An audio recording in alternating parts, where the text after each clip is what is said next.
Every weekday at this time, NBC brings you Fibber McGee and Molly, transcribed. The show is written by Phil Leslie and Ralph Goodman and directed by Max Hutto.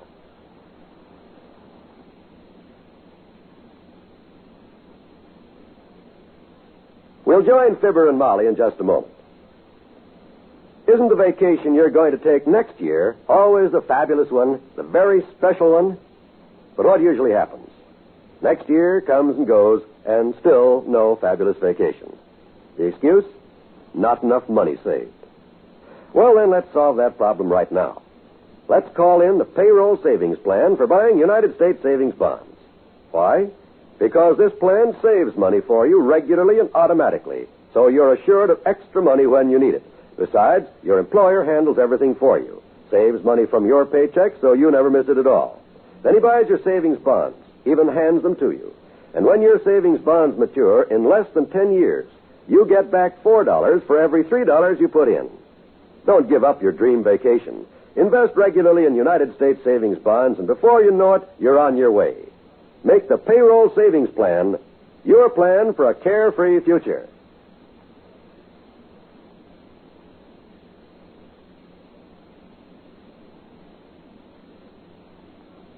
Across the countryside, 100 miles from Wistful Vista, rolls the crack streamliner this afternoon. The train carries its usual cargo of miscellaneous human freight. And down the line here in compartment C, car 112, is as miscellaneous a couple of humans as you'll find anywhere. They're on their way to visit their wealthy Aunt Sarah. And their names are Fibber McGee and Molly. Ah, this is the way to travel, all right. You Isn't this a nice little room they gave us? compartment, they call it. And gave us isn't quite the right word either, Tootsie. I could rent the governor's suite at the Ritz Vista Hotel for what they gave us this for. We'd never get to Aunt Sarah's house in it, though, would we? No. Say, would you hand me down a small bag off the rack there? I think I'll put on my bedroom slippers. I still can't get over old Fatso Len and that's this snazzy luggage of his. He's a mighty good friend, McGee. Where'd I put those slippers? Yeah, old Doc's as solid as the Rock of Gibraltar. About the same size, too. Oh, here they are. Oh, these new high heels of mine feel just wonderful. Off. Sit down and relax a while. This is fun. I'm too restless. Hey, I think I'll walk down to the club car and get some cigars. You want to come along to the club car? I'll buy you root beer. Thanks. I'll just look out the window for the time being. I'm loving every minute of this. Me, too. There ain't a better train in the country than this one, kiddo. When you travel with me, you go first class. You be careful now. This train is rocking pretty badly. Don't take a tumble. Don't worry. You're talking to an old seasoned traveler, kiddo. I and Fred Nittany rode plenty of trains when we were in vaudeville together. You've heard me mention old Fred. Yes, yes, I have. He creeps through your conversation like a cat through a creamery. Bring me some chewing gum, will you? Okay, Tootsie, I'll bring you some. You know which way the club car is? Don't get lost now, McGee. Don't forget our room number. Oh, don't worry. I'll be right back. She's a cute kid, all right. Frets about me like I was about 6 years old. Do I know which way the club car is, she says. Doesn't realize that an old traveler like me can always find his way around by simply saying, "Oh, Porter!"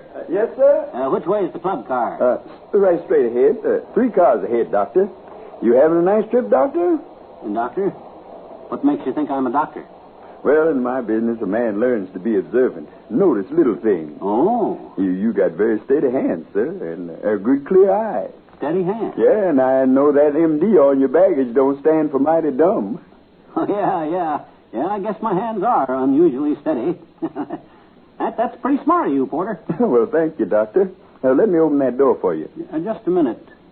You're pretty observant. Here, see if you can tell me what I got in my steady hand. My hand here. Well, now, from the look on your fist there, I'd say that's a $1 bill, Doctor. Wrong. It's a half $1. Take it anyhow.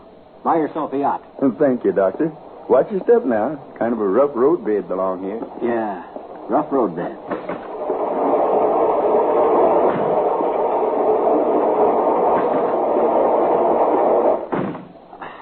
Boy, this is the life. Costs money to travel like this, but what the heck? Only money. I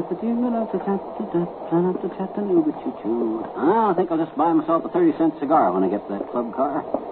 2 of them, maybe. Heck. Whoops. Pardon me, bud. Le flotti slang, je plonne plus van mij gelijk. Hoe het ligt lang je geswappeld. Yeah. Rough road bed. Nice fella. Let's see. The club car must be on down this way someplace.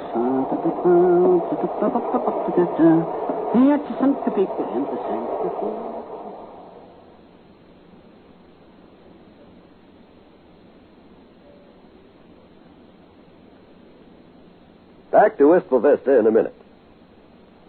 If you want your child to have the best elementary schooling you can give him, won't you get a pencil and paper to take down the address I'm going to give you at the end of this message? Unless we start preparing now, in a few years, our public schools will be as behind the times as the Little Red Schoolhouse. Because of the huge increase in our birth rate during and after the last war, it's estimated that by 1956, there'll be some 7 million more children in elementary schools than there are now. We must start preparing at once. More equipment will be needed, textbooks, playgrounds, and above all, more elementary school teachers. To help assure your child a proper education, join and work with local groups and school boards. And for free information about how people in other communities are improving their schools, write to this address. National Citizens Commission for the Public Schools, 2 West 45th Street, New York, 19, New York. National Citizens Commission for the Public Schools, 2 West 45th Street, New York, 19, New York.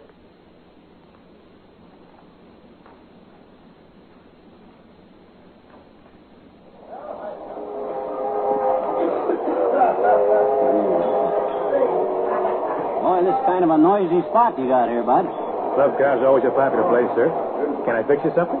No, thanks. I just want a couple of good cigars. Left my wife in our compartment back there. Compartment C.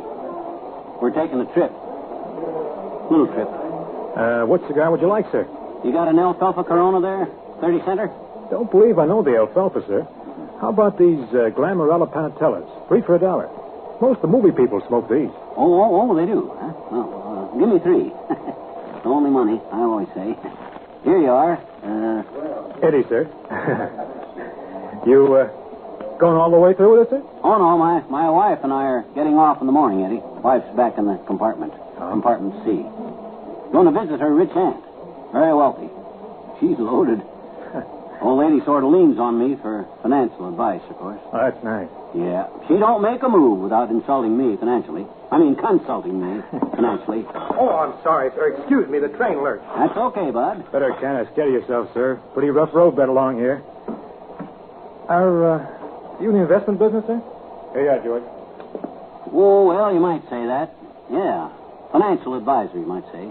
To a few people. I'm more or less retired, actually. You must do well, sir.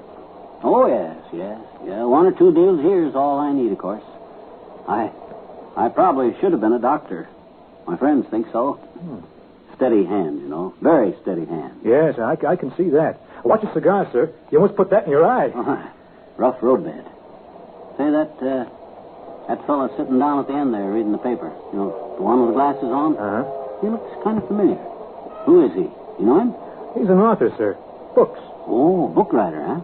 I understand he has a new book just out. It's called, Mr. Citizen. Yeah, that's it. Mr. Citizen. Don't think I've seen it. Fiction, is it? Really don't know, sir. I haven't read it. Oh. Well, I better get back to my wife. She's back in the compartment. Compartment C. I don't want her to get lonesome back there. Say, I got kind of turned around here, Eddie. Which way is compartment C? Which car, sir? Huh? There's a compartment C in several cars, sir. What's your car number? Oh, well, I'll find it okay, Eddie. It's down this way, I think. See you later, sir.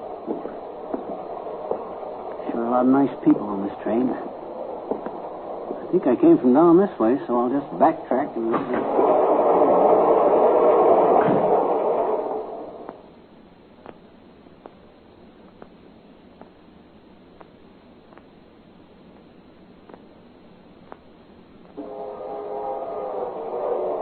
Gosh, it surely ought to be the next car. Seems to me I've already walked far enough to... Whoop! Oh, boy. Here's a compartment, see?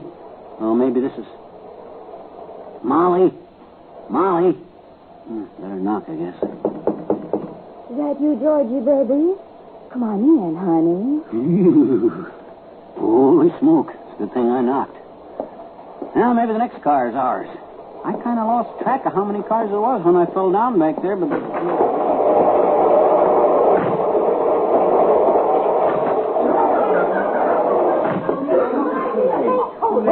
Oh, my gosh, here again. I must have got up backwards when I fell down a while ago. This ain't that silly. Hello there. Back again, sir? I'm just passing through, Eddie. I like to walk on trains.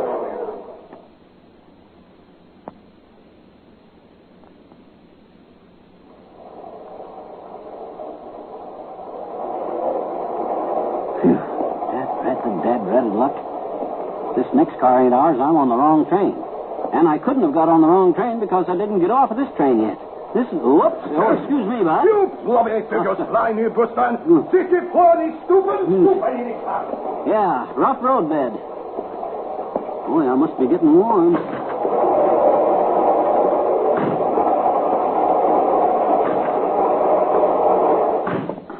Walked halfway to Aunt Sarah's house. My legs are wore down to an oven. Well, there you are, sir.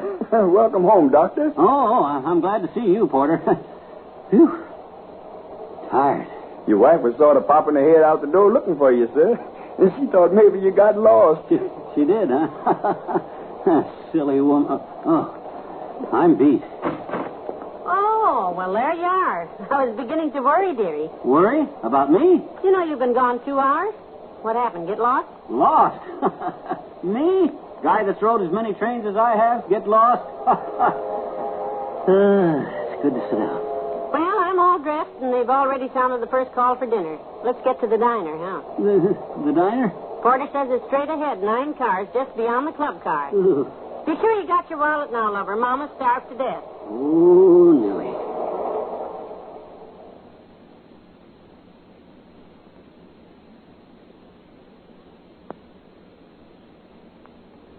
Fibber and Molly will be right back.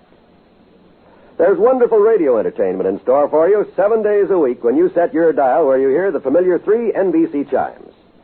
Tuesdays, for example, you'll hear dramatic entertainment on Dragnet, the true stories of your police force in action. Dragnet takes you step by step on the side of the law through an actual case from the files of the Los Angeles Police Department. From crime to punishment, Dragnet is true, exciting radio entertainment. Also on Tuesday evenings over most NBC stations, hear Frank Sinatra in the role of Rocky Fortune, a footloose adventurer whose odd jobs last only long enough to provide superb radio entertainment. You'll truly enjoy Frank Sinatra in his new dramatic role of Rocky Fortune. Hear him every week on the NBC Radio Network. And there's more mystery and adventure when you tune to the 3 chimes for Barry Craig, starring William Gargan as a two-fisted investigator who more often than not finds himself embroiled in a pulse-paced police case. There's stellar entertainment for every adventure fan, Tuesday evenings on the NBC Radio Network.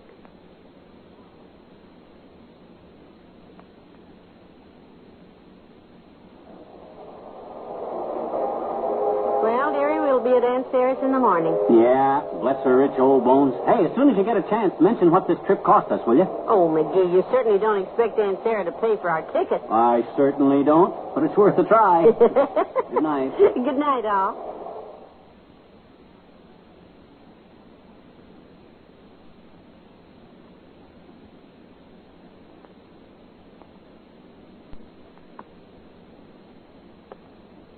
NBC has brought you the Fibber McGee and Molly program, transcribed, with Chester Hairston as the porter, Gilbert Fry as the club car attendant, and Jewel Rose as the girl. This is John Wald inviting you to be with us again tomorrow night for another visit with Fibber McGee and Molly.